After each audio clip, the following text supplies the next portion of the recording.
I may obtain children by her. And Abram hearkened to the voice of Sarai.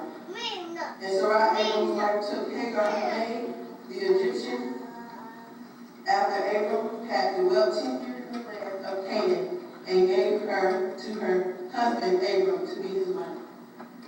And he went in unto Hagar, and she conceived. And she saw that she had conceived, her mistress was despised in her eyes.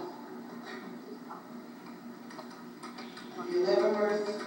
And the angel of the Lord said unto her, Behold, thou art with child, and shalt bear a son, and shalt call his name Ishmael, because the Lord hath heard thy affliction.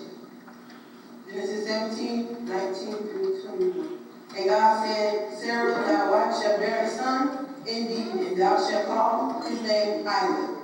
And I will establish my covenant with him for an everlasting covenant, and with his seed after him. And as for Ishmael, I have heard thee. Behold, I have blessed him, and will make him fruitful, and will multiply him exceedingly.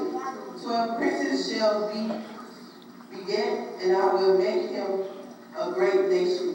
But my covenant will establish with Isaac, for Sarah shall bear unto thee at this set time in the next year. For a topic I'm going to use, don't settle for Ishmael, Isaac this time. Compromise has literally crippled the body of Christ. We see it everywhere. We compromise for various reasons. Lack of trust, lack of patience, peer pressure. But we need to understand today that God has not called us to a life of compromise, but he has called us to be committed to whatever he has called us to do, and to stand on the promises that he has given to you. In our text, we have the father of faith struggling with compromise. What is compromise? Compromise is to make a dishonorable or shameful concession. God has called and destined him to be the father of many nations, but yet he reserves himself for second best. That sounds a little like us. God has promised us great blessings, powerful ministries, great exploits, but instead we settle for what we can see, what we can understand, and what we can manipulate. In other words, we've got to stop settling for Ishmael when God has already promised us Isaac. What makes us settle?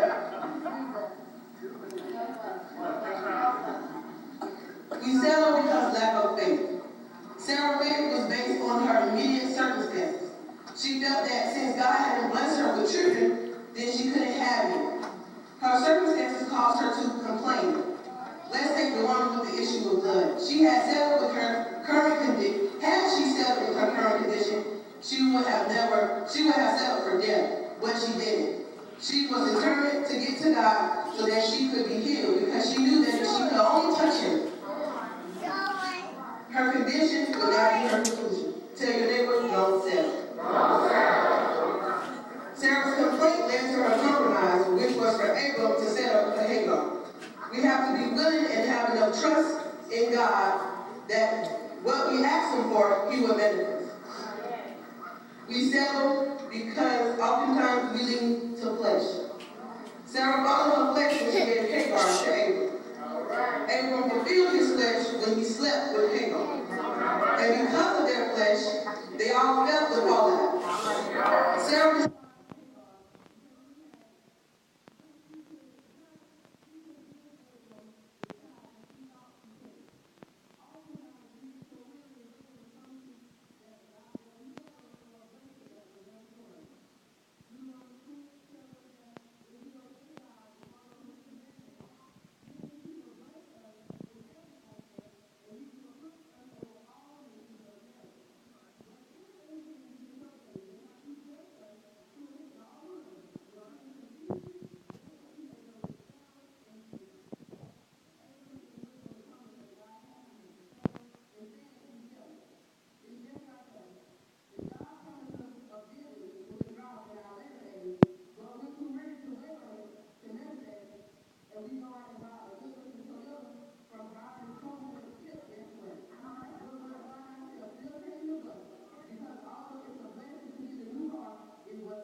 not the will of God.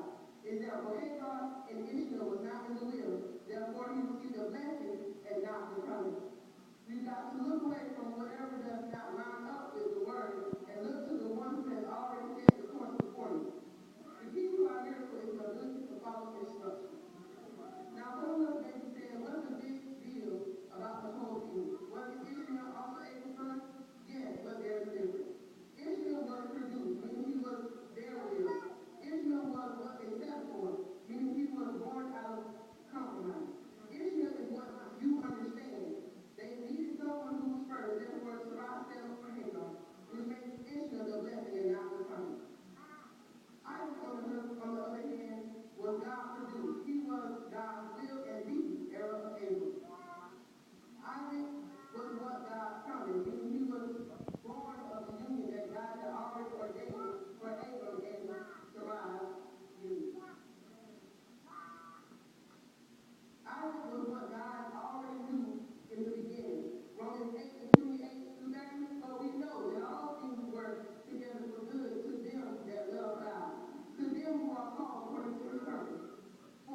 For whom he did foreknow, he also did predestinate to be conformed to the image of his son, and he might be the firstborn among many brothers.